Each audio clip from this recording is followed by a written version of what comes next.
Pat Robertson is going to pull a classic Pat Robertson and rail against separation of church and state. This nonsense about separation of church and state has gotten way, way beyond the bounds of what the founders of our Constitution thought. We're under assault by militant Islamists, militant atheists, secularists, those who want to destroy all the fabric of faith in our society. There are people representing the Muslim Brotherhood who are in the highest councils of the security apparatus of the United States of America, advising our leaders as to how to deal with terrorism. Nonsense. Right, that is nonsense. You made it up. The only Muslim in government is Keith Ellison. That's it. That's all that we know of. There's never been any credible stories or information about how, the CIA is all secret, Al-Qaeda. Is that what you're saying, Pat? God, it's amazing how they shamelessly make shit up. I bet you he couldn't name one. I bet you he couldn't name one person. Muslim Brotherhood inside the government. Definitely couldn't name one.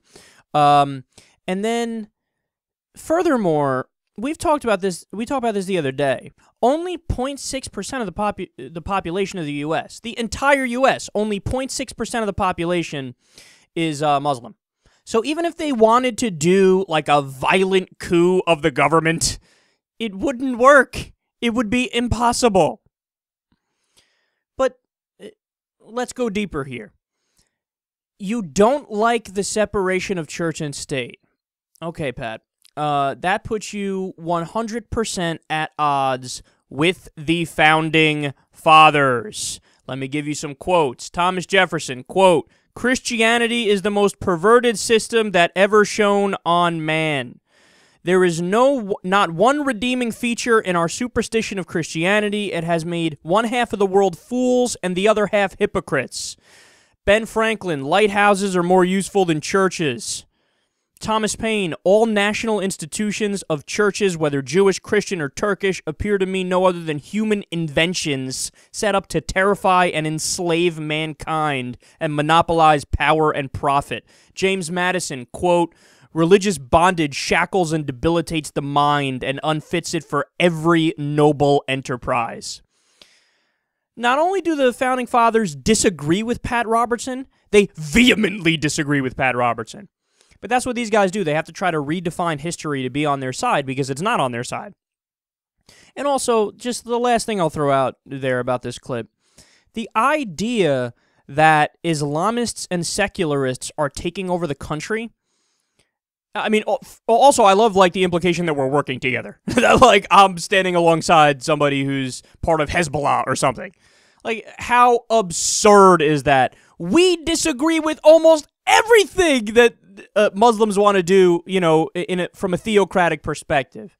You actually agree with them, Pat. You actually agree with them. These guys would agree on almost every social issue.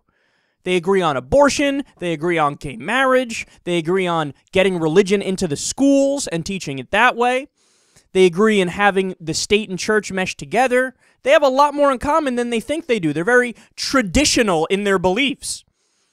But the idea that we're taking over, we are so not powerful, it pains me to say it. Even in the most kind poll to secularists, only 20% of the country says they're not religious. And of that 20%, the majority of them have some sort of metaphysical belief. Some sort of belief in, like, you know, some new age, like, spiritualism or astrology or ghosts, stuff like that.